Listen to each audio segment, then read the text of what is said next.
Hey brothers and sisters, welcome back to the Behavior Revolution, and we've been talking about who is Yahushua Elohim. We've been looking at the Gospels, Matthew, Mark, Luke and John, the life of Yahusha, what he came to earth to achieve, who he is, because we're supposed to be following him, and mainly all the behaviors that he lifted up, taking everything of old, Torah, prophets, shadow teachings, transforming them into new, living, everyday behavior.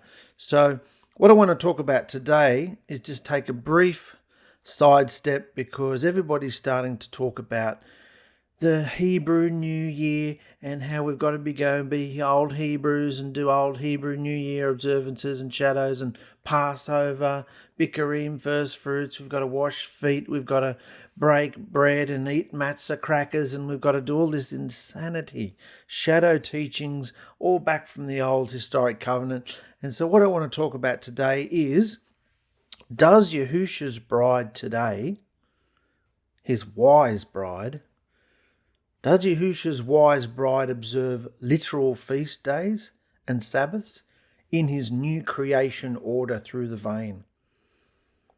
Who is Yahushua Elohim? What does he mean to us?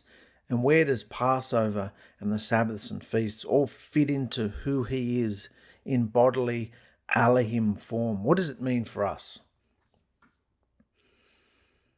Many organizations and groups gather on a particular day and have formulated a doctrine of breaking bread and drinking wine to remember the death and resurrection of Yahusha in a fleshly, behavioral Passover entrapment.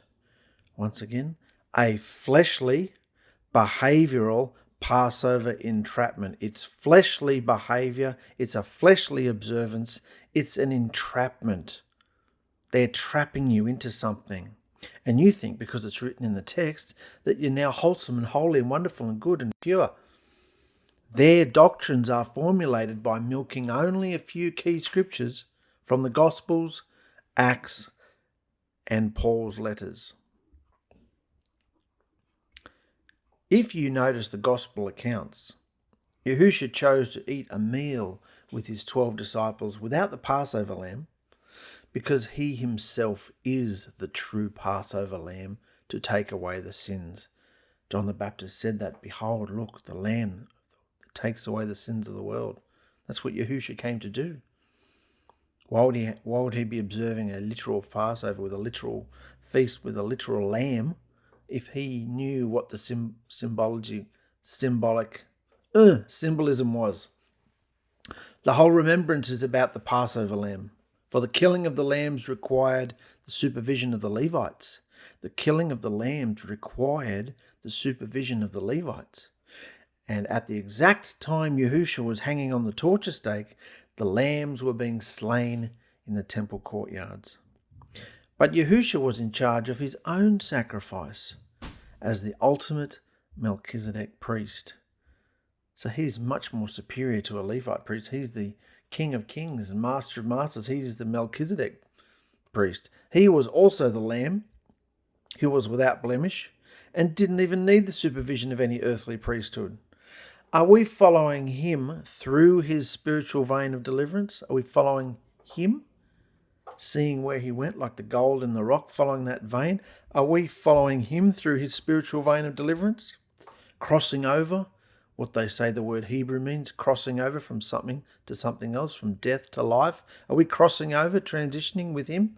Or are we remaining in the dead, fleshly, carnal, shadow carcass, like everybody's starting to lift up around March, April, May, this time of year? So Paul gives us the new spiritual understanding of Passover by telling us to purge out the old leaven. We know what leaven is. We know what yeast is. A little bit in bread makes it rise. Puffed up leaven, puffed up ego, pride, false teachings, all those things. He says, purge out the old leaven. He's referring to old covenant behavior, fleshly habits, fleshly attitudes, whether they be sinful, whether they be old covenant stuff that's been fulfilled already. Everything of the flesh, get rid of it.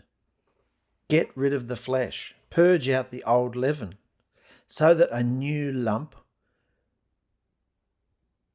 Purge out the old leaven so that we are a new lump, referring to the new covenant behavior in the new creation order.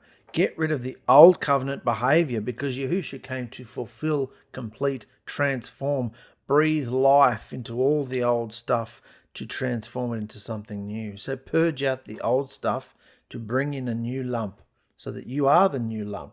He goes on to say, let us celebrate the feast not with the old leaven, literally removing leaven from houses under the old covenant. You know, people still do that. They still get rid of all their yeast. They still get rid of all the leaven from their house and they sweep it all out. Literally in their homes, wasting money, you know, doing ridiculous shadow teachings, thousands of years old. Let us celebrate the feast not with the old leaven, not literally removing leaven from our house under the old covenant, nor with leaven of malice and wickedness. In other words, the behavior that remained in those who followed a carnal command, but with the unleavened bread of sincerity and in truth. So you can sweep out all the physical leaven in your home, but what's still inside you? What's still controlling your flesh? The behavior that remains in those who followed a carnal command, but celebrate with the unleavened bread of sincerity and truth. You can't be sincere. You can't be truthful. Only transitioning into the new covenant body of Yahusha Elohim. Yahusha is Elohim. Only coming into his spiritual realm, transitioning into him, will we become truly unleavened with a new covenant behavior of righteous fruits, the fruits of righteousness, the two royal laws of love. That's the only way you're going to become unleavened, not by literally, physically removing leaven, doing physical, literal shadow teachings and feasts. No, it's got to be something that happens, switch, snap, bang, pow, pop. It's something that happens inside you, you know. Hence, the celebration of the Passover feast is our changed behavior. That's what the true Passover is, because it's found in a person we are following, Yahusha Elohim. So the celebration of the Passover feast is in our changed behavior, by becoming unleavened in Yahusha Elohim every single day of the week, not just annually like immature babes. No, that's the whole purpose of unleavened bread. They call it the whole celebration time is called Passover, but there's little bits and pieces of one part's called unleavened bread and other parts it's unleavened bread. Unleavened. It's the whole point of the festival.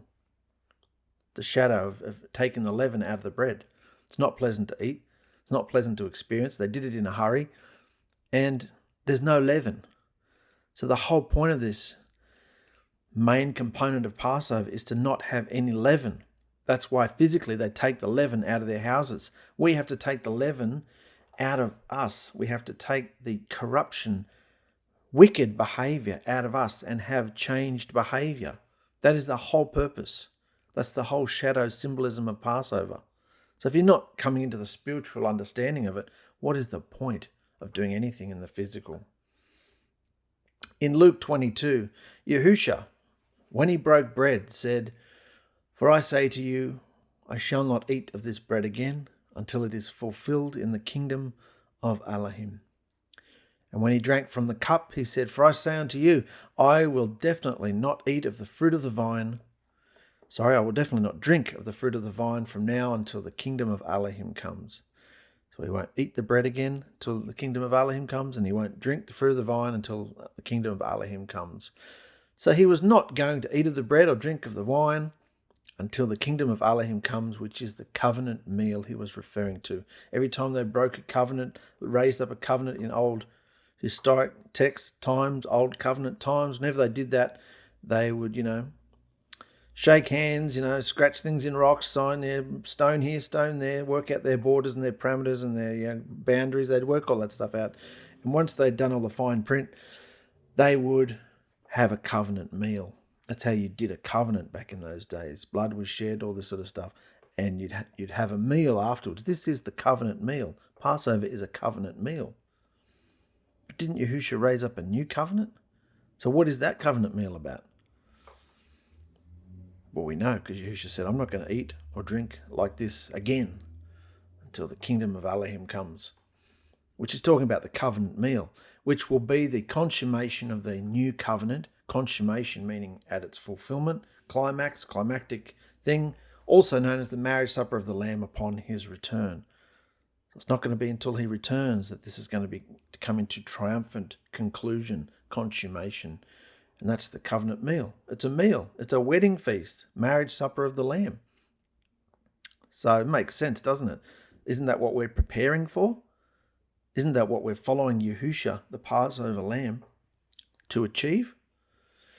But didn't Yahusha say, do this in remembrance of me, when he had the cup and he had the bread and all this at the table? Do this in remembrance of me. Didn't he say that when he broke the bread and gave the cup at the Passover table? Do this in remembrance of me. Do what? Hold up a little piece of bread and hold up a little cup of wine. And is that what he meant, literally? Do this in remembrance of me? How often? Annually? Monthly? Weekly? Daily? How often? Do this in remembrance of me. The word remembrance of me, if you look it up in Hebrew, means male child. Do this in remembrance of me. Remember me. Discern the body and the blood. Know who I am. Face who I am. Remembrance of me means male child. Hence, the remembrance was all about the transition of the male child, Yahusha, who came from the womb and matured into the adult, esteemed body as our deliverer. And as we know, Yahuah left his throne and metamorphed into the Elohim man, Yahusha. That's who we're following. It's about discerning, about remembering who he is, remembering. It's all about the tent of his body, which was not made with hands and is heavenly, and experienced the transition through suffering and risen power. And so as we follow him, as we follow Yahusha through the narrow gate of his body and blood, we are identified with him through the same process of spirit and fire that he endured. We associate with him and he associates with us. We know him and he knows us because we have a shared experience of suffering through spirit, coming into being a spiritual being like he is, and going through the fire of trials and testing and purification like he did. Well, he didn't have to be purified because he was already perfect, but he was tested, he was tempted, he had to achieve his goal, which he knew he would do. He's Elohim. But we associate with him through this experience, through the narrow gate. So we follow him. We follow him, his life, his journey through the redemptive feasts, fulfilled in his death and resurrection, in his suffering and ascended first fruit esteem. That's what it's really about. It's about a spiritual journey, coming from death to life, coming from fleshly habits, fleshly, dead carcass experience in this flesh, with the spirit controlling you, coming into life, his resurrection life. The bread and the wine were just elements, just symbols, whatever we had at the table. It was cultural. They were drinking wine because it was a feast and they had bread, So he said, give me that bread. He used it as a symbol. This is what's going to happen to me tomorrow. See that wine over there being poured out? That's what's going to happen to my blood. So he's using things that were around him. So what happens? Stupid mankind lifted up and go, oh, he's using bread and wine. We've got to use exactly bread and wine. Got to use matzah bread and wine, not looking at all at the symbolism and what it meant. No, just looking at the elements, the symbols. The bread and wine were just elements depicting his death and resurrection, his suffering and esteem. And when he said, do this in remembrance of me, we must abstractly discern in the Spirit what he actually meant for us to do, not childishly, blindly follow the letter as writ. Yahusha's life fulfilled all prophecies regarding sacrifice, feasts, washings. And so the only way we are to observe this feast is by following him into the same behavior. Death. You want to know how to observe Passover? Death. Die to your flesh. Get that spirit in your flesh out. Deny it. Kill it. Overcome it. Every single day of the week, and you are fulfilling the feast of Passover, just as Yahusha did. That's the only way to observe Passover in this new covenant order. It's daily. It's moment by moment. It's thought by thought. Dying to yourself. But unlike Yahusha, we are born with a corrupt spirit in our flesh seeking to defile us and take us to our death. Yahusha didn't have to deal with the spirit in his flesh. He had to deal with plenty of external spirits though, but he was born perfect. But we associate with him by going to our death. So what is the point of sitting around mimicking? I mean, if you're not going to go through this spiritual vein of deliverance, if you're not going to go through this, what is the point of sitting around mimicking some shadow liturgy, pretending to be delivered when we're not? We are not well. We are not through the vein. We're not delivered. We still have a spirit in our flesh keeping our bodily temples from shining, stopping us, keeping us down and depraved. We are fake. We are pharisaical. We are whitewashed tombs filled with disease and deathly bad behaviour. And yet we're still sweeping out the leaven from our homes. We're still baking unleavened bread. We only eat, food with no leaven in it for a week. No leaven for a week. Don't eat any of it. Wash each other's feet. We sit around and remember him the night before the Passover. We do all this stupid, dead religious liturgy. It's dead because you're not going where Yahusha went. The book of Acts, well, Yahusha said, I desire compassion. In other words, love, not sacrifice anymore. All the sacrifices, all the ceremonial washings, feasts, Sabbaths, everything. I desire compassion, love, mercy, not sacrifice anymore. The book of Acts was a transitional period. We know that. As the teaching of the disciples came afresh in the new covenant experience, by exposing the Torah of sin and death behaviour, but maintaining the spirit within the letter. No scripture is thrown out. We still maintain the spirit that wrote it, but that spirit is fresh. His truths are fresh every single day to us. The transition was not overnight, but a gradual experience for the disciples themselves, as Yahusha's spirit gave them the understanding, just as he's giving us understanding today, 2,000 odd years later. They broke bread from house to house every day. They broke bread. They do this in remembrance of me. They were doing it every single day in remembrance of him because of what was in them, the spirit that had come into them, the incorruptible seed that was planted in them. They'd been baptized in his spirit. They were breaking bread from house to house every single day as a new covenant meal, confirming the newer understanding which came from the disciples when households repented to Yahusha. But we can't formulate a practical doctrine from the beginnings of a transitional period, can we? You can't look at the book of Acts and just make doctrines out of things because they were transitioning from things. Plenty of people throw scriptures at you, though, from the book of Acts, though. The book of Acts was transitioning. They didn't really have the full picture. They were coming from everything that was old, that was ingrained in them.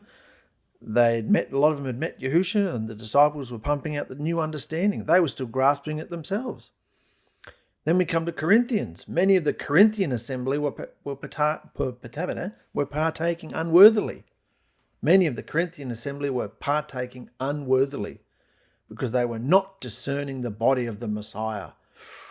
Not discerning the body of the Messiah, but just gathering to pig out, nosh up, and socialise.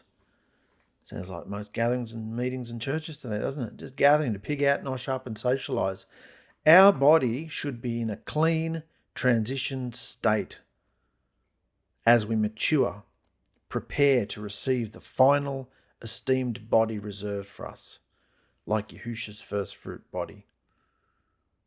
So dealing with this discerning the body and blood of Yahusha, Paul tells the Corinthians to judge themselves where they're at in the spiritual transition. Judge yourselves before you go into a meeting, before you go to a gathering, before you go to a feast. Judge yourselves. Discern the body and blood of Yahusha. That's why so many of you are sick and dying, down, depressed, mad, because you're not discerning the body and blood of Yahusha. He says, judge themselves where they're at in the spiritual transition from physical fleshly observance to the behavioural life given through Yahusha's spirit and fire. Judge yourself where you're at. Not just because I'm only doing this video because it's coming into Passover and people are starting to put out all their madness. And I'm saying you don't have to do any of that. I couldn't tell you when Passover is this year, and I couldn't care less because Passover is every single day to me. Same with every single feast, because Yahusha is alive every single day. So you have to judge where you're at in the spiritual transition.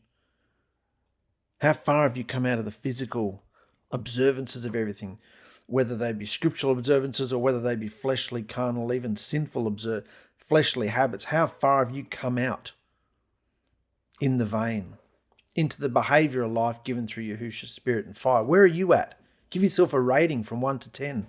1 being in the world and 10 being fully matured and waiting in the wilderness, waiting for Yahusha to arrive, perfected, matured.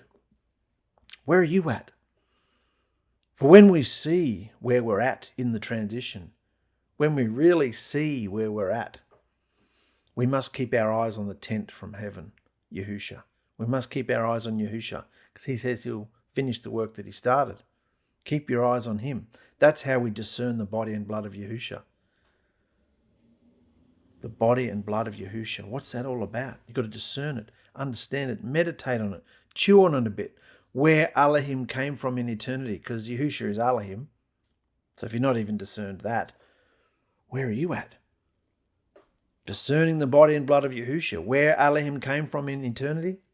He's leaving the throne, leaving his word, his image and reputation, to physically come to earth as a man and journey through the feasts.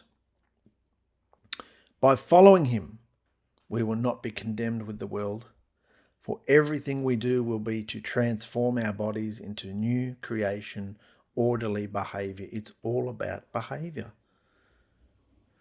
So when you get tempted or you get people around you pressuring you to, go and do Passover, and you want to come to our Passover gathering, or blood and wine and bread and lambs and foot washing, all sort of stuff, think about my behavior.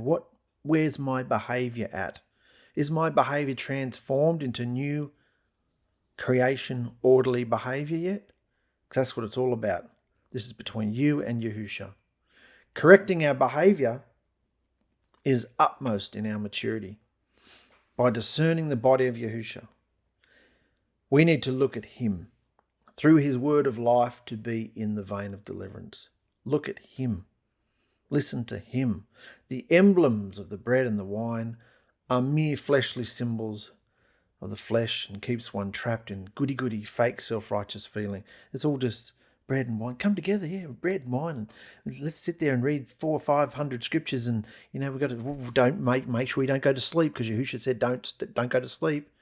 The spirit is spirit is strong and the flesh is weak, and you got to be on guard and tarry on all night and all this religious crap that they go on with. It's nonsense. Nothing to do with transforming your behavior.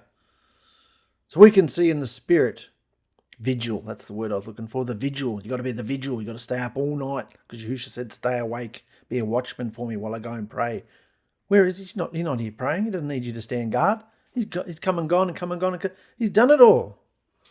It's insanity the way the Nazarene and Messianic are going on with their rubbish. It's all carnal observance. They're not coming into this spiritual understanding, transforming their behavior.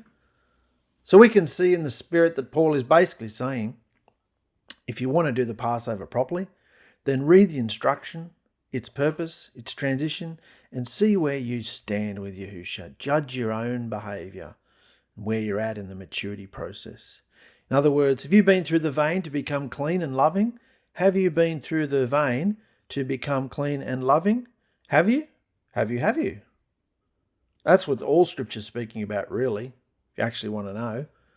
Have you been through the vein to become clean and loving?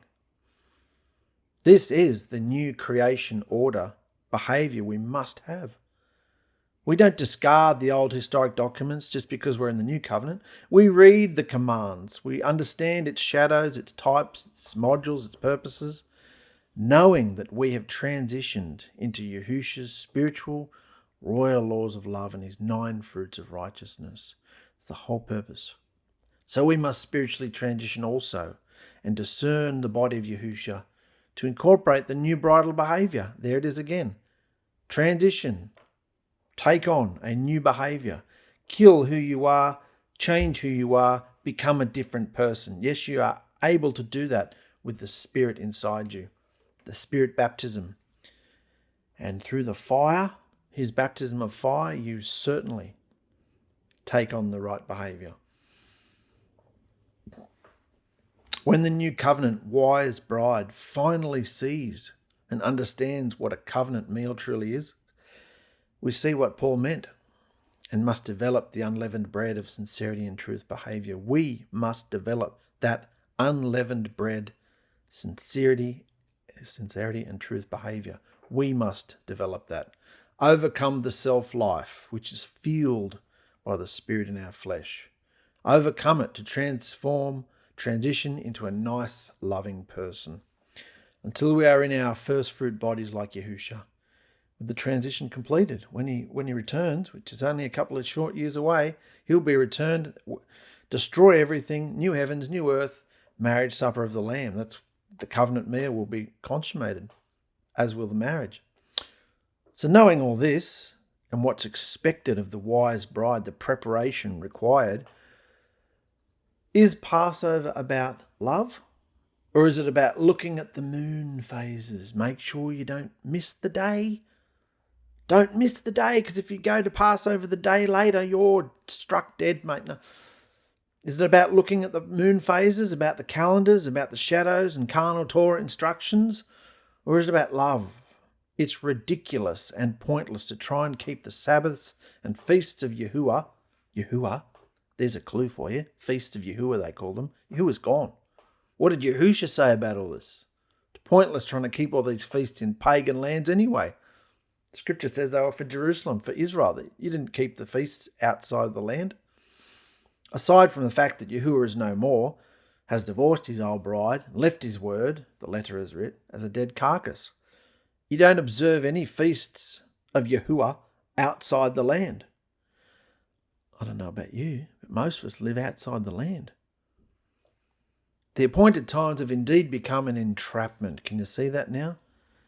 Listen to the people who are telling you to do this and do that and blow this and shake this and wave that and cut up the lamb like this and bake the bread like this, and it's all just natural, physical, fleshly, visual nonsense. The appointed times have become an entrapment. We cannot even observe appointed times in pagan lands, behaving like the world with no spiritual awareness. Even Psalm 137 says, how can we sing the song of Yahuah in a foreign land? We can't. In Hosea 2, Yahuah says he will return to take his grain at harvest time and his new wine in its season. But will Israel or Judah be able to offer it? No, of course not. They're gone. They will be in captivity, dispersion amongst the nations. Most of them, both houses, all 12 tribes actually, majority of them have lost their identity, don't know who they are. It's gone. They're divorced. Cancelled covenant. Everlasting covenant, cancelled. Because they broke it. They're in dispersion amongst the nations. He puts an end to all her joy, an end to all her new months, all her new moons, all her new Sabbaths, all her appointed feasts. He puts an end to it. He hates it. Elohim later says that he hates all their celebrations. Says that in the scripture. I hate your new moons and your celebrations. I hate your sacrifices and feasts because of the idolatrous behavior that they have mixed into his word. Mixed into his word. It's all behavior, of course. So, I know I've been going through this text rather fast, but I just want you to see. Most of us have been ingrained in Passover for a great many years now, and what we've been pumped full of, great to know the shadows, great to know the story, great to know the historic timeline and everything. What does it mean, though? This is what it means. The feasts and Sabbaths were only to be observed in the Promised Land. Well, where's the Promised Land? We've been talking about that lately. Where's the Promised Land? Is it Israel? Palestine? Israel? Jerusalem? Zion? City of David? Where's the Promised Land? Feasts and Sabbaths were only to be observed in the Promised Land, the place where Yahuah would rest his name.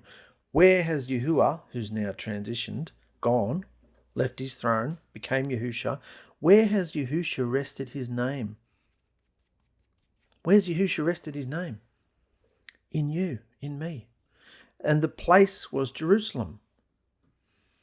Place where Yahuah would rest his name, and the place was Jerusalem, which Paul explained is like a stranger Hagar in bondage with her children.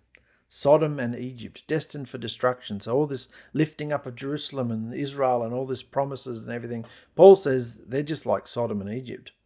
They're just like a stranger. Hagar, Sodom, Egypt, destined for destruction. So, the transitional vein has happened. Yahusha began. Yahusha inaugurated. He brought in the new kingdom, the reign of the Shalom. He brought it in, the new covenant order. The transitional vein has happened where the earthly promised land shadowed the true promise and divine real estate coming. Got that? The earthly promised land, Israel, Jerusalem, all that, it was a shadow for the true promise, the true divine real estate that's coming, the kingdom of heaven and our bridegroom coming on the clouds, the new Jerusalem, the cube, all the lively stones fitted together. This is our great expectation and our promise. That's what all those earthly shadows and people and 12 tribes and governance and land all shadowed what Yahusha is going to do in just a few short years. All Sabbaths and feasts point us to the redemptive preparation of mature, loving behaviour that fills our jars with oil. All the Sabbaths, feasts, Torah, prophets, scriptures, all of it point us to the redemptive preparation. Redemptive, to be redeemed. Redeemed, like the firstborns were redeemed, like being taken out of the world. Redeemed. You're redeemed by blood. You're bought back with a price. Redemptive preparation. He's done his part. We have to do our part to be mature, loving behaviour that fills our jars with oil. Our awesome Yahushua Elohim himself stands as the narrow gate, the transitional vein of deliverance through spirit and fire, having fully morphed from the invisible Yahuwah into the visible Yahusha, taking on the true tent of righteous behaviour that we must pursue as the full goal and completion of all his word. So, Passover is not a feast or an event. It's not a time. It's not looking at moon phases or a date on the calendar. It's nothing like that. It's a man, the man Yahushua Elohim, whose voice we hear moment to moment, who we follow through his life and sufferings, fulfilling each feast. He fulfilled the feasts, and we're fulfilling them in him. To transition and overcome with him into love and receive a crown of eternal life, an everlasting seat by his side at the marriage supper as his bride. Doesn't this ring more true to you than doing silly symbols and emblems? This is where we got to go, brothers and sisters. This is the only true feastly celebration we look towards now in preparation. For time is short. Quick, hurry, enter the vein of deliverance of Yahusha's new creation order, and allow the new portal on your heart to connect you to heavenly places in him, allowing his love to come through you to others, and be wise, be ready. Only in Yahusha will we find true rest and peace as we open the door to our hearts and feast, sup with him forever. Yahusha is our Passover. I feel like that's pretty self-explanatory going through those words. But many people still argue they want their physical things to do and say and be and gather together. It's all spiritual. We've got to come into a spiritual realm. We have to put off who we are, our identity, our reputation, our behaviour, our habits all have to die. The spirit in our flesh has to die. That's what Yahusha means. When he says, follow me, pick up your stake and follow me. Follow me to the death. It's not just about gathering together, having happy times. He says, follow me to the death. This is serious, guys. You think you're going to make it in 2 short years? Yahushua said he'll finish the job, finish the work that he started. But you've got to get running. Run your race. Passover is a person, not an appointed time. Every time is appointed in these last days. Every moment of every day we have to keep our mind clean, keep the thoughts, the watchman, the guardian at our ears to stop thoughts coming in, rogue thoughts, arrest every thought and bring them into subjection to his word. Who's the word? Yahusha is the word. Who's the feast? Yahusha. Who's the Sabbath? Yahusha. Who's the Torah, the prophets? All of it is Yahusha. He says, follow me. Follow me. So, no, we don't circle a date on the calendar anymore. No, we don't gather together. No, we don't use lambs or bread or unleavened bread, or we don't do any of it. No, not because we're pagans. No, because we understand spiritually what all that meant. We have to become all of that, unleavened in our behavior. No more corruption, no more defilement, no more sin, no more evil, nothing controlling our flesh anymore. That's what it means to be unleavened. That's what it means to gather in sincerity and truth. I love you, brothers and sisters. Grasp this, please. There's no other way but the vein, you gotta burn to learn. There's no other way but the vein, you gotta burn to learn. If you ain't got the vein, then shut your face, you ain't qualified to speak. If you ain't faith, the spirit, and the fire, just a controlling free. Oh, there's no other way but the vein, you gotta burn to learn. There's no other way but the vein, you gotta burn to learn. But you can't find the vein without the gate, If you don't see Yahuah metamorph, your eyes are completely dim. Oh, there's no other way but the vein, you gotta burn to learn. No other way but the vein, you gotta burn to learn. Cause the vein is the golden thread of truth that runs right through his word. Yahusha's voice is calling you to know it's him you've heard. Oh, there's no other way but the vein, you gotta burn to learn. No other way but the vein, you gotta burn to learn. If you ain't thrown your life into the fire to be his chosen bride, if you ain't got behavior purified, you're on the road so wide. Oh, there's no other way but the vein, you gotta burn to learn. Oh, no other way but the vein, you gotta burn to learn. If you ain't got the vein, shut your face, you ain't qualified to speak. If you ain't fit the spirit and the fire, just a controlling free. Oh, there's no other way but the vein, you gotta burn to learn. No other way but the vein, you gotta burn to learn. If you ain't got the vein, shut your face, ain't qualified to speak. If you ain't got the spirit and the fire, you're just a controlling free. There's no other way but the vein, gotta burn to learn. No other way but the vein, gotta burn to learn. Oh, there's no other way but the vein, gotta burn to learn. No other way but the vein, gotta burn to learn.